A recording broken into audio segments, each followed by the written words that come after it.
안녕하세요. 새 하루가 시작되었습니다. 오늘도 어떤 하루를 여러분 기대하고 있습니까? 하나님이 기뻐하시는 하루가 되었으면 좋겠습니다. 먼저 하나님의 말씀 나눌 텐데요. 오늘 말씀은 베드로전서 5장 1절에서 4절 말씀입니다.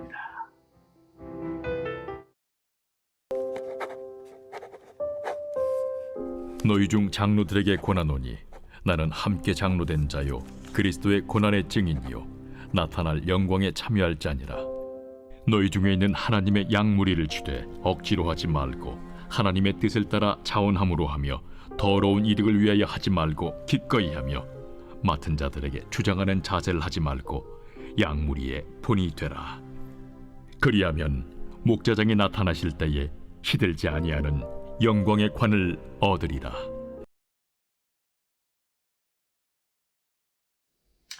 자, 1절부터 볼까요? 너희 중 장로에게 권하노니.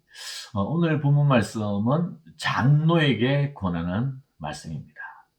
그런데 성경에서 말하는 장로는 오늘날 우리 교회에서 세워진 장로들과 개념이 꼭 일치하는 것은 아닙니다. 오늘 본문에서는 넓은 의미로 교회 지도자들을 가리킨다고 볼 수 있습니다. 교회 리더들에게 주신 말씀인데요. 함께 보시죠. 2절부터 보겠습니다. 여기에 섬김의 자세 세 가지를 이야기하고 있어요. 섬김의 세 가지 원리입니다. 한번 보시죠. 너희 중에 있는 하나님의 양무리를 치되 억지로 하지 말고 하나님의 뜻을 따라 자원함으로 하며 더러운 이득을 위하여 하지 말고 기꺼이 하며 맡은 자들에게 주장하는 자세를 하지 말고 양무리의 본이 되라. 자, 첫 번째는요. 억지로 하지 말고 자원함으로 하라. 여러분, 이것이 바로 하나님의 일을 할 때 가져야 할 섬김의 기본 자세입니다. 여러분, 어떤 교회가 좋은 교회입니까? 억지로, 어떤 교회는 보면요, 직분자들이 억지로 안 할 수 없는 분위기가 되어서 억지로 하는 교회가 있습니다. 그런데 섬김은 말 그대로 자원해서 자발적으로 그렇게 할 때에 진짜 섬김이 되는 거예요. 또 그런 분위기가 형성된 교회가 좋은 교회죠. 특별히 이 베드로 전후서가 기록된 초대교회 당시에는요, 핍박과 환란이 있었습니다. 교회의 리더가 되는 것이 쉽지 않았을 뿐만이 아니라 엄청난 부담과 위험을 감수하는 일이었습니다. 그러나 의무감이 아니라 억지로가 아니라 자원함으로 하나님의 교회를 섬길 때 그것이 참된 섬김이 된다고 말씀하시는 거예요. 자, 여러분, 오늘 여러분들은 어떤 일을 하십니까? 하나님의 일은 억지로가 아니라 자원함으로 해야 합니다. 그런데 하나님의 일뿐이겠습니까? 무슨 일이든지 오늘 여러분들이 하시는 어떤 일이든지 억지로 하는 것이 아니라 자원함으로 할 수 있기를 주님의 이름으로 축복합니다. 자, 두 번째 볼까요? 더러운 이득을 위해 하지 말고 즐거운 마음으로 하라. 세상의 일은요, 세상의 리더십은 이익을 보장하는 거예요. 회사든 비즈니스든 이윤을 추구하는 것은 당연한 일입니다. 그걸 잘 해야지 또 좋은 직장, 또 좋은 비즈니스가 되는 거죠. 그러나 믿음의 세계에서는 섬김의 동기가 이익이 아니라 하나님의 뜻을 따라서 하는 것입니다. 세상에서는 이익이 당연한 동기부여이지만 하나님의 일은 만약 이득을 위해서 하나님의 일을 한다면 그것을 뭐라 그래요? 더러운 이득이라고 해요. 사역자들이, 목회자가, 선교사가 세상의 이익을 위해서 그 사역을 감당하면 뭐라 그래요? 사꾼 목자라는 거잖아요. 평신도들이 열심히 일을 하는데 하나님의 영광을 위해서 하나님의 뜻에 순종하는 마음으로 하는 것이 아니라 다른 뭔가를 기대하면서 한다면 그것은 건강한 섬김이 될 수가 없습니다. 다른 사람에게 뭔가 바라고 칭찬과 대가를 기대했다면 아나니아와 삽비라처럼 그것은 하나님이 칭찬하실 수 없습니다. 대접을 하더라도 원망이 나올 수밖에 없다는 거죠. 이득을 위해서 섬기는 것이 아니라 즐거운 마음으로 섬길 수 있는, 하나님을 사랑하는 마음으로, 기쁨으로, 즐거움으로 섬길 수 있는 우리 모두가 되었으면 좋겠습니다. 자, 그리고 세 번째, 주장하는 자세로 하지 말고 섬기는 자세로 본을 보이라. 주장하는 자세가 아니라, 세상의 리더십은 주장하는 거예요. 예수님께서도 말씀하셨잖아요.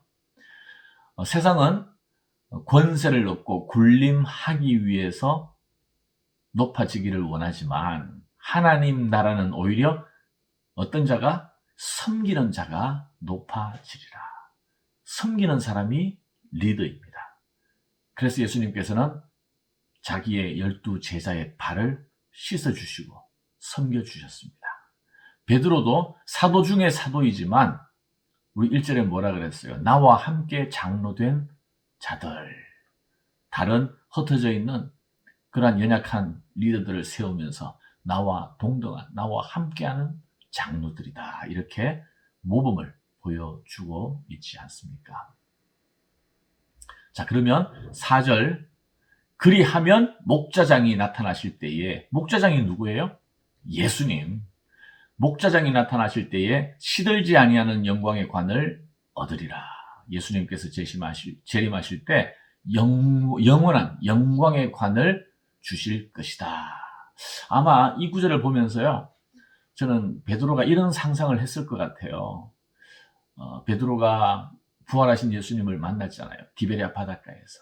그때 예수님께서 3번 부인한 베드로에게 네가 나를 사랑하느냐, 네가 나를 사랑하느냐, 네가 나를 사랑하느냐 하면서 주신 사명이 있어요. 내 양을 먹이라, 내 양을 치라.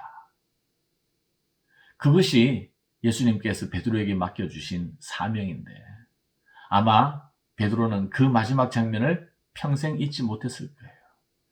장차 예수님께서 다시 이 땅에 오실 때 예수님께서 나에게 부탁한 그 일, 내가 충성스럽게 감당할 때 베드로야, 네가 내 말에 충성스럽게 순종했구나.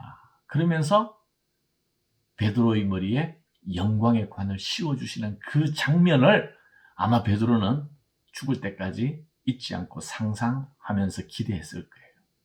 바로 그러한 마음으로 지금 베드로와 동일한 장로들에게 부탁을 하고 있는 것입니다. 사랑하는 여러분, 오늘 이 섬김의 자세 3가지, 이것을 비단 목회자들에게만 주신 말씀이 아니에요. 교회 장로님들에게만 주신 말씀이 아니에요. 참 감사하게 우리 교회 장로님들께서 너무나 아름다운 섬김의 모범을 보여주시는 참 좋은 교회라고 저는 생각을 합니다만, 이것이 장로님들에게만 해당하는 것이 아니라 우리가 다 뭐라 그랬어요? 베드로전서 2장에 왕같은 제사장들로 부름을 받았습니다. 그래서 우리가 섬기는 자로서 어떻게? 자원하는 마음으로, 즐거움으로, 섬기는 자세로 모범이 되며 감당할 때에 장차 예수님께서 다시 재림하시는 그날, 바로 우리에게 시들지 않는 영광의 관을 씌워 주실 줄 믿습니다. 기도하겠습니다. 하나님 감사합니다. 오늘 섬김의 자세에 대해서 성경이 우리에게 말씀해 주고 있습니다. 정말 먼저 되기를 원했고 높아지기를 원했고 다른 사람보다 앞장서기를 원했던 베드로였지만 복음의 깊은 비밀을 깨닫고 섬김의 자세를 이렇게 베드로를 통해서 우리에게 말씀해 주시니 참 감동이 됩니다. 하나님, 저희들이 자원하는 마음으로, 즐거운 마음으로, 또 섬기는 자세로 오늘 우리에게 맡겨진 사역을 잘 감당할 수 있도록 인도하시고 축복하여 주시옵소서. 예수님 이름으로 기도하옵나이다. 아멘.